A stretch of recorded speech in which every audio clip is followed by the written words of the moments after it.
Right. Sir రీసెంట్గా జరిగిన మ్యాచ్లో ప్లేయర్ ఆఫ్ ద మ్యాచ్గా విరాట్ కోహ్లీకి రావడం ఇవన్నీ ఆయన ఆట తీరు ఎలా ఉంది సార్ ఈ మ్యాచ్లో జరిగిన మ్యాచ్లో?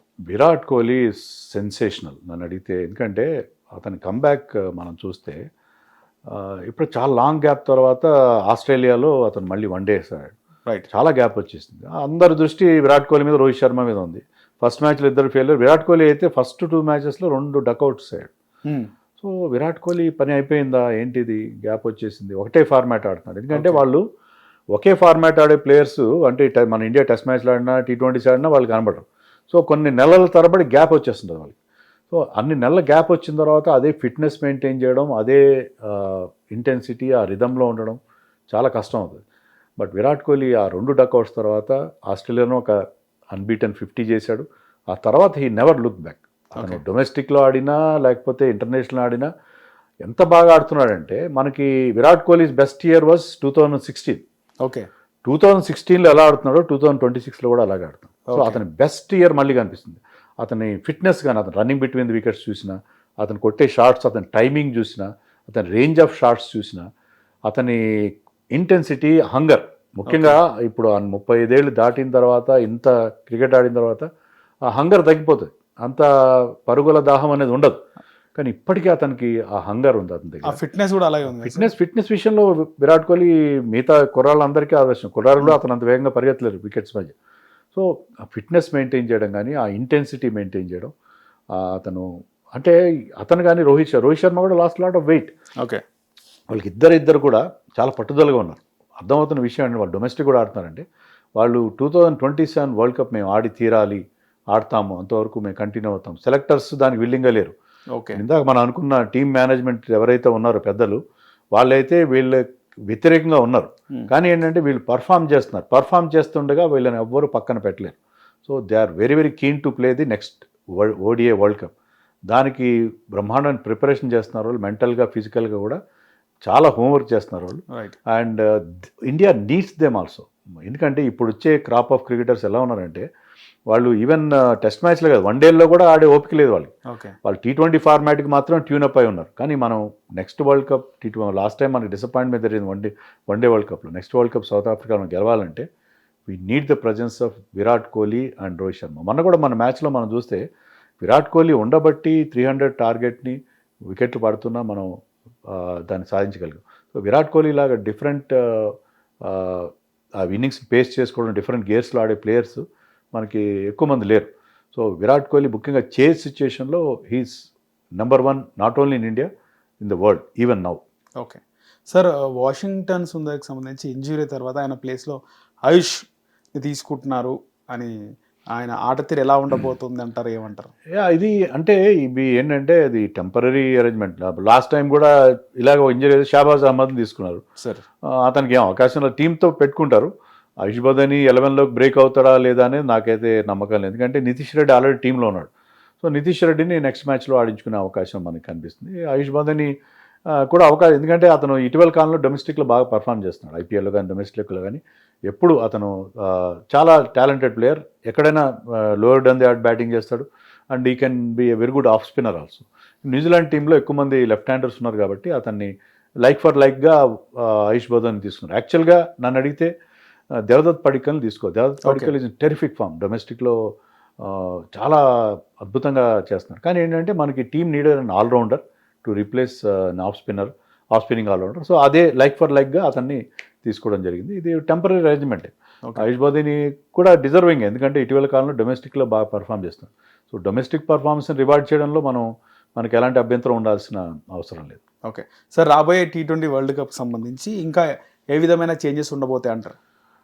31st దాకా, జనవరి 31st దాకా మీరు స్క్వాడ్లో చేంజెస్ చేసుకోవచ్చు, కానీ చేంజ్ చేయాల్సిన అవసరం ఏం లేదు. మనం ఇందాక ముందు అనుకున్నట్టుగానే తిలక్ వర్మ రికవరీ బాగా ఉందా లేదా అనేది తెలిసిపోతుంది మనకి 31st వరకు. అతను ఏ రకంగా రికవర్ అవుతున్నాడు, ఎప్పటికీ అందుబాటులోకి వస్తాడని తెలుస్తుంది. అలాగే వాషింగ్టన్ సుందర్ విషయంలో కూడా మనకి అతని ఇంజరీ అంత సీరియస్ కాకపోవచ్చు. సో వాళ్ళ ఇంజరీ స్టేటస్ని బట్టి మనం చేసుకోవాలి అంతే తప్ప, ఇంజరీ పరంగా తప్ప వేరే రకంగా మనం ప్లేయర్స్ని రీప్లేస్ చేయాల్సిన అవసరం లేదు. ఎందుకంటే T20 వరల్డ్ కప్ మనం సెలెక్ట్ చేసిన టీం చాలా అంటే చాలా బాగుంది దాంట్లో. ఎందుకంటే ఎప్పుడైతే శుభ్మన్ గిల్ని పక్కన పెట్టారో మన టీం బ్యాలెన్స్ అంతా కూడా పర్ఫెక్ట్గా సెట్ అయింది. సో అలాంటి టీం రింకు సింగ్ కూడా టీంలోకి తీసుకొచ్చారు. రింకు సింగ్, ఇషాన్ కిషన్ ఎవరైతే బాగా పర్ఫామ్ చేస్తున్నారో వాళ్ళిద్దరిని టీంలోకి తీసుకొచ్చారు. మనకి అటు లెఫ్ట్ హ్యాండర్స్ చాలామంది ఉన్నారు, మంచి బిగ్ హిట్టర్స్ ఉన్నారు, ఫినిషర్స్ ఉన్నారు. సో టీం చాలా బాగుంది. సో మార్పుల విషయంలో మనం ఎలాంటి ఆలోచించాల్సిన అవసరం లేదు. మన ప్లేయర్స్ని ఏంటంటే వాళ్ళని ఫిట్గా ఉంచి వాళ్ళ వర్క్లోడ్ మేనేజ్ చేసి ఇప్పుడు జరగబోయే T20 సిరీస్లో కూడా బుమ్రా కానీ హార్దిక్ పాండ్యా కానీ 5 మ్యాచ్ల సిరీస్ 5 మ్యాచ్లు ఆడించకుండా, ఎందుకంటే వాళ్ళు ఇంజరీ ప్రోన్ కాబట్టి వాళ్ళు కొన్ని మ్యాచ్లు రెస్ట్ ఇచ్చి ఇంజరీస్ ప్రమాదం లేకుండా మనం ఇదే టీంతో కనుక వెళ్ళగలిగితే I think India can retain the title. Sir అలాగే సూర్యకుమార్ యాదవ్ కోసం ఏం చెప్తారు sir? Suryakumar Yadav T20 world cup లోపల ఫామ్లోకి రావాలి. అతను ఇప్పటికీ డొమెస్టిక్లో కూడా ఆడుతున్నాడు. డొమెస్టిక్లో పర్ఫామ్ చేయాలి. తర్వాత he has to perform in the T20 series against New Zealand. ఇక్కడ చాలా లాంగ్ గ్యాప్ నుంచి అతను ఫామ్లో లేడు. సో అతను కనుక ఫామ్లోకి రాకపోతే వరల్డ్ కప్కి అతను క్యాప్టెన్, దాంట్లో డౌటే లేదు. కానీ క్యాప్టెన్ ఫామ్లో ఉండాలి. కానీ కనీసం అతను సెంచరీ చేయాల్సిన అవసరం లేదు. అట్లీస్ట్ 30s 40s రెగ్యులర్గా చేయగలిగితే దానికి అతను has to find form against న్యూజిలాండ్. 5 మ్యాచ్లు అతనికి టైం ఉంది. 5 మ్యాచ్లో ఫామ్లోకి వస్తే చాలా బాగుంటుంది. మీరు అనొచ్చు న్యూజిలాండ్ మన వరల్డ్ కప్లో కూడా మనం చిన్న టీమ్స్ నమీబియాతో అట్లా ఆడుతున్నాం కదా, కరెక్టే. కానీ వరల్డ్ కప్ లోపల has to come back to form. ఎందుకంటే క్యాప్టెన్ ఫామ్లో లేకపోతే డ్రెస్సింగ్ రూమ్ అట్మాస్ఫియర్ అంత బాగుంటుంది, టెన్షన్ ఉంటుంది. So has to come to form before world cup. Right. అలాగే అక్షర్ పటేల్ గురించి ఏం చెప్తారు sir? Akshar Patel is wonderful performer. Akshar Patel కూడా ఇంజరీ అయినట్టుగా ఉంది, but Akshar Patel is very good performer. Akshar Patel గురించి మనం పెద్ద వరీ అవ్వాల్సిన అవసరం లేదు. Is very good. ఎందుకంటే లాస్ట్ వరల్డ్ కప్లో మనం T20 వరల్డ్ గెలవడంలో Axar Patel played a crucial role. ఎందుకంటే అతను ఎక్కడైనా బ్యాటింగ్ చేయగలడు. బౌలింగ్లో కూడా he can bowl in the power play, he can bowl in the death, ఎక్కడైనా బౌలింగ్ చేయగల bowler. So is an asset to the team, no doubt. Sir ముఖ్యంగా మీరు బీసీసీఐ కోసం మాట్లాడినారు. మన తెలుగు స్టేట్స్ నుంచి ప్రాతినిధ్యం ఎందుకు పెద్దగా ఉండదు అంటే ఏం చెప్తారు? లేదంటే వాళ్ళు ఏదో మన ప్లేయర్స్ని తొక్కిపెడతారని కాదు, మంచి టాలెంట్ రావట్లేదు. బట్ రీసెంట్గా అమన్ రావ్ అనే ప్లేయర్, కరీంనగర్ చెందిన ప్లేయర్, విజయ్ హజార్లో డబుల్ సెంచరీ చేశాడు. చాలా క్విక్గా డబుల్ సెంచరీ చేశాడు. సో టాలెంట్ కూడా వస్తుంది, చాలా మంచి టాలెంట్ మనకి ఎమర్జ్ అవుతూ ఉంది. ఈవెన్ విజయ్ హజారే ముందు ముస్టాక్ అలీలో కూడా ఆంధ్ర టీం కానీ హైదరాబాద్ టీం కానీ బాగానే పర్ఫామ్ చేశారు. సో చాలా నేరోగా వాళ్ళు ఫైనల్ మిస్ అయ్యారు. సో ఐ థింక్ టాలెంట్ని ఎవరు ఆపలేరు. ఒక 2 చోట్ల కొన్ని ప్రాబ్లమ్స్ ఉన్నాయి, సెలక్షన్ విషయంలో ప్రాబ్లమ్స్ ఉన్నాయి. But still I think talent ఎవరిని ప్రత్యేకంగా పక్కన పెట్టింది అయితే ఏమీ లేదు. బట్ పర్ఫామ్ చేయాలి. అమన్ రావు డబుల్ సెంచరీ చేయడంతో అతను మొత్తం దేశంలో అందరి దృష్టిని ఆకర్షించాడు. అలాగే you have to perform well to get selectors not. Already Tilak Varma ఆ విధంగానే వచ్చాడు. సిరాజ్ని ఎవరు ఆపలేకపోతే, సిరాజ్, తిలక్ వర్మ లాంటి వాళ్ళు they are performing. Nitish Reddy వీళ్ళందరూ కూడా they are performing and they are regularly finding place in Indian team. So అంతేగాని మన తెలుగు రాష్ట్రాల నుంచి ప్లేయర్స్ని పక్కన పెడుతున్నారని ఎమోషనల్గా సోషల్ మీడియాలో వచ్చే మాటలు తప్పిస్తే మరేమి కాదు. ఓకే. అంటే ముఖ్యంగా పొలిటీషియన్స్ మనం చూస్తుంటాం, అమిత్ షా కొడుకు, పెద్ద పెద్ద పొలిటీషియన్స్ కొడుకులు అందరూ ఆధిపత్యం చెలాయిస్తుంటారు బీసీసీఐలో అని చెప్పి. అంటే జైషా ఏదో మన క్రికెట్కి ఏదో డ్యామేజ్ చేశాడని కాదు. Politicians as such are not bad. ఎందుకంటే పొలిటీషియన్స్ కనుక మీకు పదవిలో ఉంటే వాళ్ళు మీకు అక్కడ పనులు అవుతాయి. మీకు ఏదైనా ప్రభుత్వం స్థాయిలో ఏదైనా మీకు బోర్డుకి ఏదైనా కన్సెషన్స్ కావాలి, ఏమైనా కావాలంటే అవి అవుతాయి. ముఖ్యంగా జైషా విషయంలో మనం హ్యాపీగా ఫీల్ అవ్వాల్సింది ఏంటంటే he's not a politician, he's son of a politician. Right. ఇప్పుడు పొలిటీషియన్ ఉన్నాడు. అమిత్ షా కనుక బీసీసీ అధ్యక్షుడిగా ఉంటే అమిత్ షా ఎంత టైం కేటాయించగలడు? ఆయనకి దేశ వ్యవహారాలు చూసుకుంటాడా, క్రికెట్ వ్యవహారాలు చూసుకుంటాడా? రైట్. వాళ్ళు టైం ఇవ్వలేకపోతారు. కానీ Jay Shah being son of Amit Shah, అతను ఉంటే మనకి ఇబ్బంది లేదు. ఎందుకంటే అతను is not a cricketer, is not a politician. Right. అతను పూర్తి టైం క్రికెట్ కేటాయించగలడు. అలాగే ప్రభుత్వంలో అతను ఏమన్నా పనులు కావాల్సి వచ్చినా, ప్రభుత్వ స్థాయిలో ఏమైనా పనులు కావాల్సి వచ్చినా ఈజీగా అవుతాయి. ఎందుకంటే ప్రభుత్వంలో అతనుకున్న ఇన్ఫ్లుయెన్స్ని అతను ఉపయోగించగలుగుతాడు కాబట్టి. సో ఇది రైట్ సిచ్యుయేషన్. అదే కనుక గతంలో శరద్ పవార్ లాంటి వాళ్ళు చాలామంది పొలిటీషియన్స్ బీసీసీ అధ్యక్షులుగా కీలకమైన పదవుల్లో ఉన్నారు. కానీ ఏంటంటే వాళ్ళు టైం కేటాయించలేరు. వాళ్ళకి ఏంటంటే వాళ్ళ లీస్ట్ ప్రయారిటీ ఉంటుంది. వాళ్ళ 90% of the time will be in politics and government. కానీ ఇలాంటి వాళ్ళు ఉంటే ఏంటంటే మనకి 2 రకాలుగా బెనిఫిట్ అయ్యే అవకాశం ఉంది. ఓకే.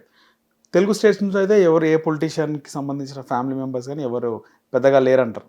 అట్లేం లేదు. ఆంధ్ర క్రీడా అసోసియేషన్కి ఒక ఎంపీ ప్రెసిడెంట్గా ఉన్నాడు. అంటే నేషనల్ లెవెల్లో. నేషనల్ లెవెల్లో ప్రస్తుతానికి అయితే ఎవరు తెలుగు రాష్ట్రాల నుంచి అయితే ఎవరు లేరు. రైట్. ఉంటే బాగానే ఉంటుంది. ఉంటే I think it's good thing. But మనకి తెలుగు రాష్ట్రాల నుంచి కొంతమంది ప్లేయర్స్ అయితే ఉన్నారు. ఇప్పుడు వాళ్ళ టాలెంట్ ఆధారంగా మనకి తిలక్ వర్మ కానీ, నితీష్ రెడ్డి కానీ సిరాజ్ కానీ they are regularly finding place in Indian team. Right. ముఖ్యంగా లాస్ట్ అండ్ ఫైనల్ తెలుగు స్టేట్స్లో చాలా స్టార్ క్రికెట్ మ్యాచెస్ జరుగుతూ ఉంటాయి గతంలో. బాలకృష్ణ గారు, చిరంజీవి గారు. ఈ రీసెంట్ టైమ్స్లో అలాంటి క్రికెట్ మ్యాచెస్ లేవు సార్, ఏం చెప్తారు? యా, నేను కూడా చాలా సంవత్సరాలు సెలబ్రిటీ క్రికెట్ కామెంటరీ చేశాను. రైట్. దానికి ఏంటంటే ఒకప్పుడు చాలా ఉత్సాహంగా చూసేవారు. అవును సార్. పోను దాని నావెల్టీ ఫ్యాక్టర్ అనేది తగ్గిపోయింది. యాక్చువల్లీ వాళ్ళు క్రికెట్ కూడా చాలా బాగా ఆడుతున్నారు. ఇప్పుడు కొత్తగా వచ్చే కుర్రాళ్ళు, even young crop like Roshan కానీ అఖిల్ కానీ, they are all very good cricketers. పాతకాలం ప్లేయర్స్ అయితే అంత ఇప్పుడు వీళ్ళు క్రికెట్లో కూడా బాగా మంచి టాలెంట్ ఉన్న వాళ్ళు ఆడుతున్నారు. రీసెంట్గా కూడా ఐ థింక్ ఒక కొత్తగా ఏదో ఒక ఫిలిం స్టార్స్ అండ్ కొంతమంది సెలబ్రిటీస్తో కలిపి ఒక లీగ్ ఏదో ఫామ్ చేస్తున్నారు. ఇవి ఏంటంటే వాటికి ఖర్చు ఎక్కువ అవుతుంది, రిటర్న్స్ తక్కువ ఉంటాయి. సో మీకు ఏంటంటే టెలివిజన్ రెవెన్యూ చాలా ఇంపార్టెంట్. దానికి ఏంటంటే టెలివిజన్ రైట్స్ కనుక పెద్ద ఎత్తున వస్తే అలాంటి గేమ్స్ జరుగుతాయి. మీకు వచ్చే గేట్ కలెక్షన్ వాటి మీద కంటే కూడా టెలివిజన్లో ప్రసారాలు అనేది చాలా ఇంపార్టెంట్. దాంట్లో వచ్చే యాడ్ రెవెన్యూ ఇవన్నీ ఆ ఎకనామిక్స్ వర్కౌట్ అయితే ఇలాంటి లీగ్స్ కూడా జరుగుతాయి. కానీ ఇప్పుడు ఏమవుతుందంటే మీకు బోల్డ్ అన్ని ప్రపంచవ్యాప్తంగా లీగ్స్ జరుగుతుంది. టీవీ క్రికెట్ ఫ్యాన్స్ ఏం చూస్తారు?